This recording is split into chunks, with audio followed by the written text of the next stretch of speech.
I got a fun video for you guys today. Welcome back to the channel. This is A1 Blackjack, and today this is going to be the first episode in a series I'm going to start called Tip Tuesdays, okay?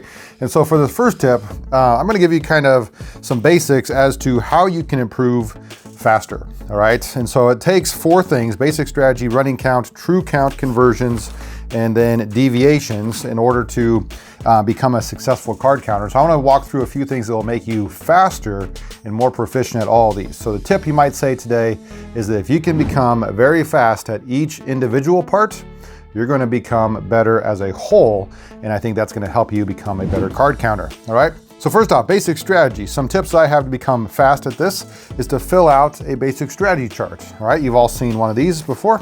It's upside down there, here we go. And so if you can fill this out, maybe time yourself. And then next time, see if you can get it faster and faster. That'd be a great way to practice basic strategy. You could also flip through my 63 basic strategy flashcards. If you haven't ordered those yet, those are in the description down below.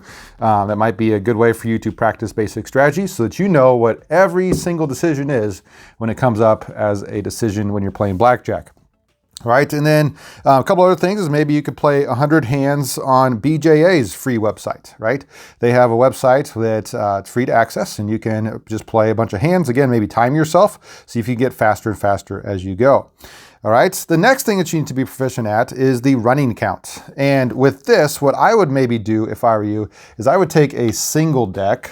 All right, I have decks everywhere here, and I would try to flip through these, and I would aim to, flip through this as fast as you can and get that maybe under 30 seconds, okay?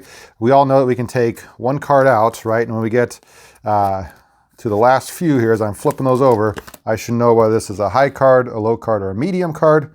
And in that case, it was a low card. And so you would get back to zero, right? I would say under 30 seconds with a single deck. If you have a double deck, you might want to try to do it under 50 seconds because you don't have to pause and pick up a new deck. You're going to be a little bit faster on that one. Otherwise, again, BJA has a speed counting drill on their app. I think it's a $5 app that you could potentially buy, but it is definitely worth it in my opinion. And then the last thing that you might want to do is I have a double deck drill that I've done here on YouTube. Go search for that maybe after this video. It's a great way to practice as you see the cards being played. Your mind can get used to recognizing the cards and counting the running count that way. All right, the next thing you might want to get fast at is the true count. So some ideas for this is maybe deck estimation drills. So we all have probably a discard tray or something that you put it in, maybe some sort of a right angle thing that you can put in the corner.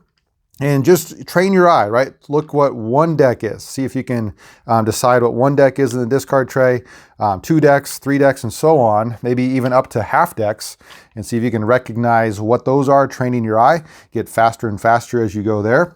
You can also just practice division with appropriate divisors, right? So if you only play 6 deck games, practice 6, 5, 4, 3, and then maybe 2.5, 2, 1.5, 1, and divide by those certain amounts, okay? Maybe I'd say maybe anywhere up to 25 or so divided by those different numbers, because that's probably going to simulate similar situations as to what you'll see when you're playing for real.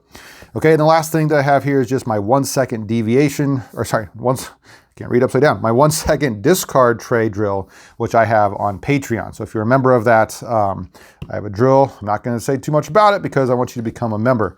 All right, and then the last thing you need to do to become a proficient card counter is to learn your deviations. And there's 2 different types. We have both playing deviations as well as betting deviations. As far as playing deviations, just like we had our basic strategy chart, you can take that same chart and find where all the Illustrious 18 are, or maybe you've learned a few more than that, and fill out what you need to for the deviations that you know, and try to, again, get faster and faster as you go with your deviations. Another thing that you can do is I have my deviation flashcards, all right? There, again, are 63 of these with some different situations on here. There's the Illustrious 18, I think 3 times over, so that's several of them, as well as the Fabulous 4, or Fab 4, you might say. And so I would probably learn the Illustrious 18 first, and then try to add in the Fab 4. Again, flip through those, getting faster and faster. If you time yourself, that's going to make you a better card counter. All right. Other than that, let's see here. You could have someone deal to you, right? And try to implement the deviations as you go. And you can maybe to check yourself if they don't know how to count cards. If they do, that'd be great. But if they don't, you could film yourself and then check it for errors later, right? You can always pause and see if you were getting it correct. Maybe write down the count as you go to make sure that you are doing that the right way. All right, the last type of thing that you need is betting deviations. So we had playing deviations and now betting deviations. I would definitely practice your bet spread before you go to the casino, okay? One of the biggest things that I see is people get there and they're like, oh crap, let's just wing it. And that doesn't seem to go too well for you. Please know the numbers of your bet spread. Run those first before you go to the casino. And it does help if you practice. So again, you can maybe have someone deal to you. You can film yourself and check for errors. That's a great way. So, hey, if you like these kind of Tip Tuesday videos, if you want to see a new tip next Tuesday, please give me a thumbs up. That way I know that you like this or not. And anyway, until next time, this is A1 Blackjack.